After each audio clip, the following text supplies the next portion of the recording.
মাসালা Maggi. Maggi তো আমরা খাই, কিন্তু আজকের একটু ম্যাগিটাকে অন্যভাবে বানানো যাক। প্রথমে কড়াই গরম করতে গ্যাসে বসিয়ে দিয়েছি।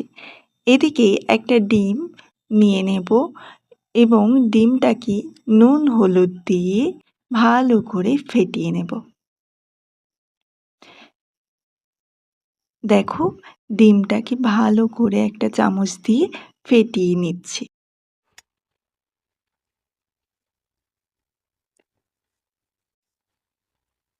এরপর কড়াইতে সর্ষের তেল দিয়ে ওর মধ্যে ফ্যাটানো ডিমটা দিয়ে দেব।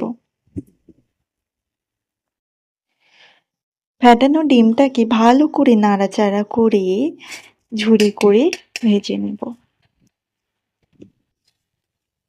দেখো, ভাজা ভাজা হয়ে গেছে, তাই ডিমটাকে তুলে নেব। এরপর সর্ষের তেল সামান্য পরিমাণে দিয়ে ওর মধ্যে রসুন কুচি দিয়ে দেব এবং নাড়াচাড়া করে ভেজে নেব। তারপর পেঁয়াজ কুচি দিয়ে দেব এবং পেঁয়াজ কুচিগুলোকে দিয়ে ভালো করে নাড়াচাড়া করে নেব। এরপর স্বাদ মতো লবণ, হলুদ গুঁড়ো দিয়ে ওর মধ্যে টমেটো কুচিটাও দিয়ে দেব।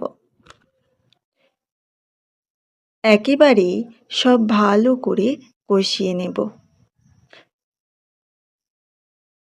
ভালো করে কষানো হয়ে গেলে হালকা পরিমাণে লঙ্কা গুঁড়ো দিয়ে দেব, দিয়ে ভালো করে কষিয়ে নেব। দেখো, কষানো হয়ে গেছে। এরপর ওর মধ্যে জল দিয়ে নাড়াচাড়া করে নেব।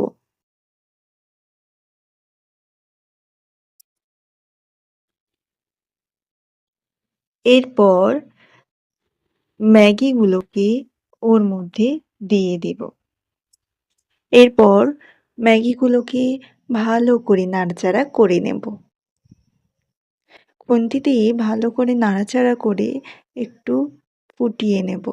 এরপর নাড়াচাড়া করে ম্যাগি কেনার সময় প্যাকেটে যেই মশলা থাকে ওই মশলাটা দিয়ে দেব।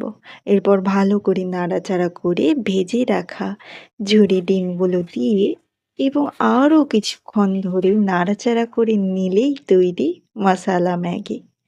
দেখো, কত সুন্দর লাগছে এবং খেতে দারুণ টেস্ট হয়েছে।